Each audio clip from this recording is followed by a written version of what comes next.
तो political power centre की शुरुआत करते हैं और देखिए बजट से जो विवाद शुरू हुआ था, सत्ता पक्ष और विपक्ष के बीच जो नोकझोंक शुरू हुई थी वो लगातार जारी है।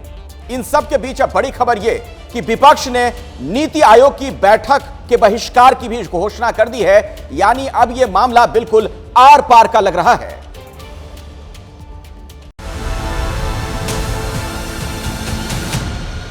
क्या ये खालिस्तानी कहने वाली बात नहीं है? और स्पीकर साहब, माननीय सदस्य जो आप बोल रहे हैं उसके प्रमाण भी प्रस्तुत कर देना। स्पीकर साहब बात को ऑथेंटिकेट करें। लोकसभा की कार्रवाई में आज ऐसे कई मौके आए जब विपक्ष और सत्ता पक्ष के बीच तीखी तकरार हुई।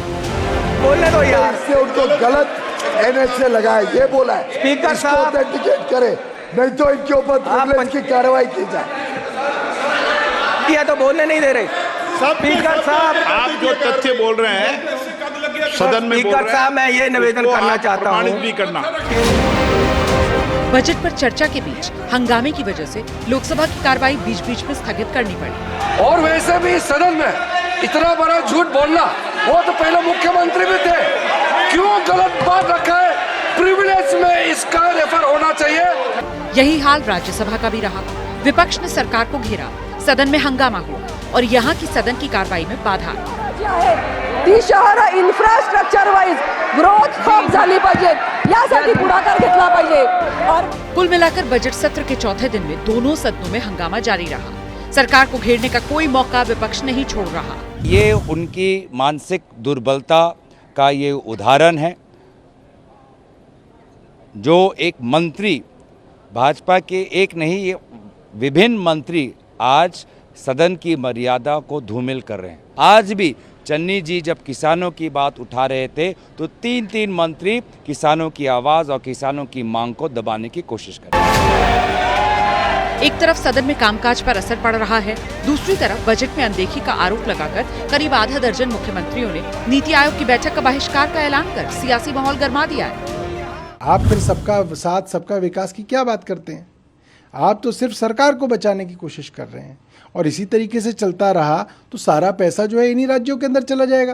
फिर बाकी देश का विकास कैसे होगा? तो आप टैक्स तो पूरे देश से ले रहे हैं, पैसा जो है आप 2 राज्यों में खर्च कर रहे हैं। कोई सरकार का धर्म नहीं है। सरकार सिर्फ अपनी सरकार को बचाने के लिए डिस्क्रिमिनेशन कर रही है। वहाँ नीति आयोग में जाके कोई फायदा नहीं है। सरकार कह रही है हर बजट में किसी न किसी स्टेट के लिए कुछ न कुछ स्पेशल होता है। इस बार बिहार और आंध्र प्रदेश को मिल गया तो विपक्ष को इतनी परेशानी क्यों हो रही है? कभी भी बजट में कोई कुछ प्रांतों को स्पेशल पैकेज मिलते रहते हैं। अभी नहीं, पहले से रेलवे बजट में हो, जनरल बजट में हो, मिलते रहते हैं। इस साल 1-2 स्टेट को थोड़ा स्पेशल दिए गए हैं। कभी कभी कुछ स्टेट को हाथ बढ़ाना पड़ता है, उस स्टेट को जो पीछे है उसको हमारा साथ लेना पड़ता है। आंध्र प्रदेश बाइफरकेशन के बाद थोड़ा पीछे हटा है, स्टेट कैपिटल नहीं है, इसलिए स्टेट कैपिटल बनाने के लिए कुछ पैसा दिए। इतने के लिए इतने बड़ा आंदोलन करना, राजनीति के विषय बनाना, ये बहुत गलत है। एक्सपर्ट्स का मानना है नीति आयोग की बैठक का बहिष्कार करना राज्यों के हित में नहीं। नीति आयोग की बैठक में अगर आप नहीं जाइएगा, अपने प्रदेश में आपको क्या चीज लेना है, क्या डिमांड रखना है, क्या करना है, यह बात तो नीति आयोग में आपको अपनी बात कहनी पड़ेगी। अगर नहीं कहिएगा तो निश्चित रूप से यह सवाल बनता है कि कौन चुकाएगा? यह जो है सो पब्लिक चुकाएगी अपना विकास का? तो यह सवाल निश्चित रूप से बनता है और यह मौजूद सवाल है।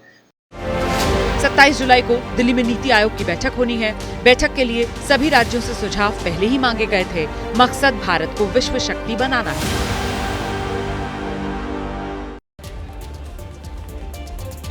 तो देखिए, अब तक जो जानकारी सामने आई है उन राज्यों की सूची की बात कर लेते हैं जहां पे अब यहाँ के मुख्यमंत्री कह चुके हैं हमें इस मीटिंग में नहीं आना है। उस नामों को जरा ग्राफिक्स के जरिए आपके सामने रखें। कर्नाटक से सिद्धारमैया का ना आना तय हो चुका है, उनका नाम सामने आ चुका है। अगले राज्य की ओर आइए तो हिमाचल प्रदेश से सुखविंदर सिंह सुक्खू, इनको भी नहीं आना है, ये बात क्लियर हो चुकी है। अगला प्रदेश आता है तेलंगाना और यहाँ से भी रेवंत रेड्डी के ना आने पर मुहर लग चुकी है। और आगे बढ़िए, पंजाब भगवंत मान नहीं आएंगे, उनका नाम भी सामने आ चुका है। तो ये तमिलनाडु से जो नाम सामने है स्टालिन का, उनका भी नहीं आना क्लियर हो चुका है। तो कुल मिलाकर के ये वो राज्य हैं जहां से मुख्यमंत्री नीति आयोग की 27 जुलाई वाली बैठक में तो नहीं आएंगे। दिल्ली से बात कर लें तो वहां से किसी को नहीं आना है। अब ऐसे में बहिष्कार करने वाले मुख्यमंत्रियों की लिस्ट तो सामने आ गई है, लेकिन आगे क्या? जैसे ही घड़ी का काटा दोपहर 2:30 पे आए, बबीता जी का दिल सास बहू साजिश के लिए मचल जाए। और ये है इनकी बहू, पूरे दिन ऑफिस की टेंशन हो जाए गॉन जब ये करें अपना फेवरेट शो फ्री टाइम पे ऑन। इनकी तरह आप भी देखिए अपना फेवरेट शो अपने टाइम पर और डाउनलोड कीजिए एबीपी लाइव ऐप अपने स्मार्ट टीवी पर।